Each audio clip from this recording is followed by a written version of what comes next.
on one of the forums right now about the single bullet theory. I think Martin Kelly Jr. and Nick Nally, myself, and a couple of the conspiracy theorists have been on that. I mean, it's interesting because it's all been done before, and like so many aspects of the case, it's like Groundhog Day, but it keeps coming back. And I think it's an interesting aspect that you do get these people who are on the conspiracy side who know a lot about the case, and these are the interesting ones that they really don't, in my opinion. Of course, I can only express my opinion, and I don't want to be unkind, but they are not evaluating the evidence for the most part in an agnostic manner. They seem very much faith-based, and it's quite fascinating, really, to see how adults can actually think that way about this subject, and why do they think that way. And the way Costner lays it out, this first shot, takes the president in the back of the neck and, downward at a 17-degree angle or something, and then goes upwards, pauses in midair for 1.7 seconds. I don't know where he got that number from. Yeah, you mean Oliver Stone? Yeah. Yeah, when Oliver Stone, it goes, and it turns right, then left, and proceeds into Connolly. Comes out, shatters his radial bone, makes a dramatic U-turn, and buries itself into Connolly's left thigh. So, take us through that. I mean, when Oswald fired the shot, it hit Kennedy, and we've seen the picture, a couple inches to the center right, I would believe, shoulder blade. And, and correct me, tell me if I'm wrong, but the way, I thought, for years, I never would have believed it, and then argued against it. And then finally I thought, well, if what else is there? I can't offer any alternative. And correct me if I'm wrong. I mean, the way Kennedy's body is hunched naturally, you can see how it hit him there and would come out the throat. Would that be a fair statement? Yes, I think so. Yeah, I think as I'd put in a comment to you, that I think and it's true of most aspects of the case in terms of the ballistics and the medical evidence and the films and all that. It's really important that you don't sort of bubble wrap these individual items without recourse to the bigger picture. Now that you've heard of the saying, the devil's in the detail, and I know absolutely that you do have to look into the details, but you also have to take account for the old saying, you can't see the wood for the trees. If you look just at the tree in front of you, you won't see the wood. So you have to take a larger picture. So I think what Oliver Stone was doing, he was kind of fooling the audience that the two men were sat right opposite each other at the same height, and given the entrance and exit wounds, they didn't line up, and therefore the bullet had to zig and zag to fit those wounds. But of course, the reality is that Connolly was sitting inboard of JFK. JFK, for the most part, had his right arm and armpit actually on the door, so he was in some respects kind of almost slightly hanging over the side of the car. So he's to the right of Connolly, and he's also, although he's about 2 inches shorter than Connolly, he's also a few inches higher up. And I would say that I think Dale Myers did a very good job and showed us that the angles do work. Some of the conspiracy theorists argue against it, and I think most of them, if they take that view that the two men were not seated appropriately for the single bullet to work, I think that's rather it's a bit of an arrogant position, because if you look at the Croft photograph, which was taken from the other side of Elm Street, and it's a very clear one, it's been, I don't know, was it colorized or was it originally color? Not sure. And we've been putting that up on one of the forums recently and talking about it. You can see that Kennedy is considerably higher on that photograph, and that's taken just a few seconds. Is it 3.4 seconds before the back shot? And, I would say that you could argue that they are lined up.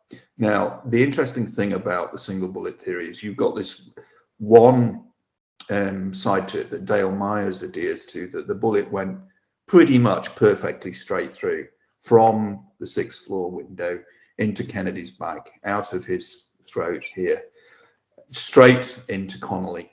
And that only at that point did it really deviate from a straight line when it struck Connolly.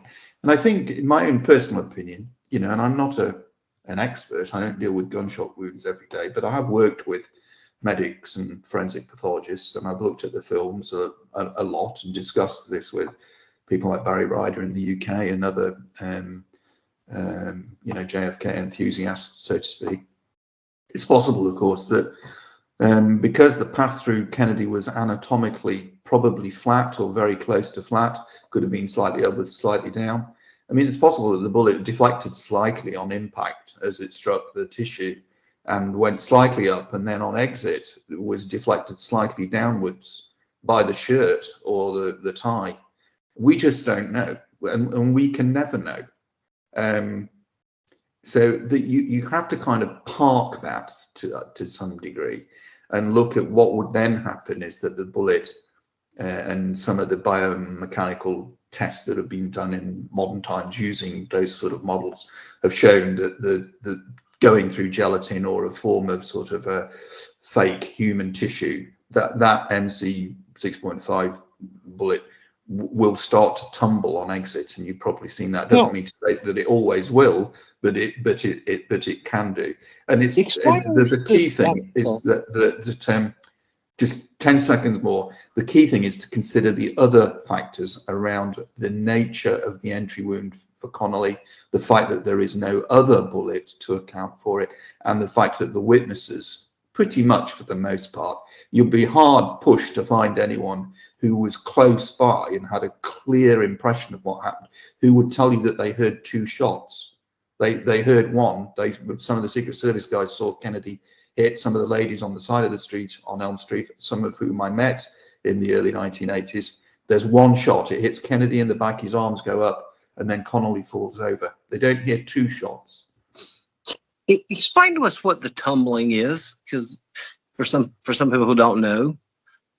Well, I don't know if technically it's correct. I mean, you might know this being an ex-service guy and an experienced rifleman, but if a bullet, when it leaves the barrel, might be spinning, in a clockwise or anti-clockwise fashion, and holds its direction true to form in a straight line.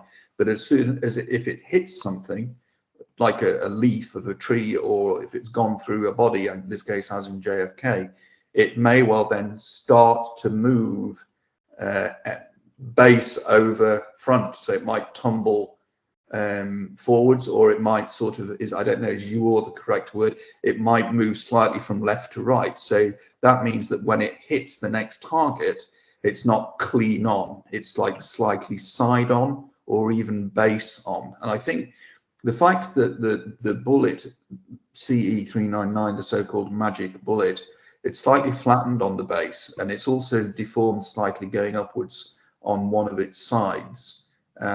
Curiously, I mean, I've seen it and handled it. I mean, you could do that sort of thing in the 80s. You wrote to the archives, and you had a good reason, and you got permission, and I did. I don't think you could do that now, not in a million years. But I've never been able to sort of explain this rationally. But when you actually see it, rather than looking at photographs of it, it's remarkably more noticeable that it's deformed than it appears in the photographs. Yes. I know. Start talking about. You see, we've all seen Cyril go. This is the bullet fired through the wrist of a human cadaver. This is the one fired through cotton wadding. These are the government's bullets, not mine. A wrist. I think what a lot of people have a hard time with, and me. I'm a numbers guy. Like when you say you give me a math problem like algebra, my mind starts running. Physics, I don't understand it. So I have to rely on people who are a lot smarter than me to explain what happens when the bullet starts to slow from 2,000 feet per second to 1,500 feet per second. That it makes less damage is when it strikes immediately. Would that be Yeah. the right way to say it? Well, the composition of the bullet, which is a metal, has a certain set of physical characteristics, and if it impacts an object at a certain speed and the object offers enough resistance, like bone, then the bullet will deform. And the bullet's still going fast enough as it hits John Connolly in the back behind his armpit and goes and hits his fifth rib. It's traveling at that stage. It's lost. Well, it's down to about 1,314 feet per second.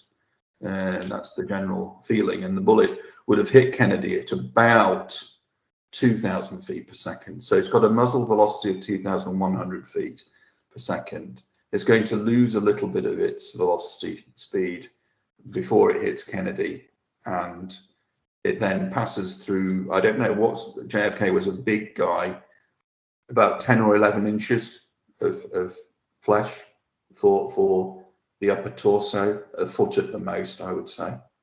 And so it's going to slow it down. So when it strikes Connolly, it's not going to be like it was a clean hit. And the suggestion from, people with medical expertise and ballistics and so forth, had he been hit by a bullet traveling at 2,000 feet per second, his injuries would have been more severe. And I think that sounds rational and reasonable. I mean, the bullet stopped in his thigh, worked itself out, didn't it? So it didn't penetrate the thigh much more than a fraction of an inch. So the theory is that the bullet actually hit the fifth rib in Connolly on the side of it, or base on, which accounts for the fact that the base area of the bullet was the part that was damaged. And the irony, of course, is that when people say it's a magic bullet and it did all that damage and it should be much more damage than it was, the irony, of course, is that the opposite is true. It's got about precisely the amount of damage that you would expect if you sit and think about it, that a bullet of those physical properties would incur in respect of damage to it if it's traveling at about 1,400 feet per second and has already slowed and hits a rib, which is a relatively light bone. By the time it hits the wrist does not have enough physical mass or resistance to cause the bullet, which is traveling too slowly to deform any further.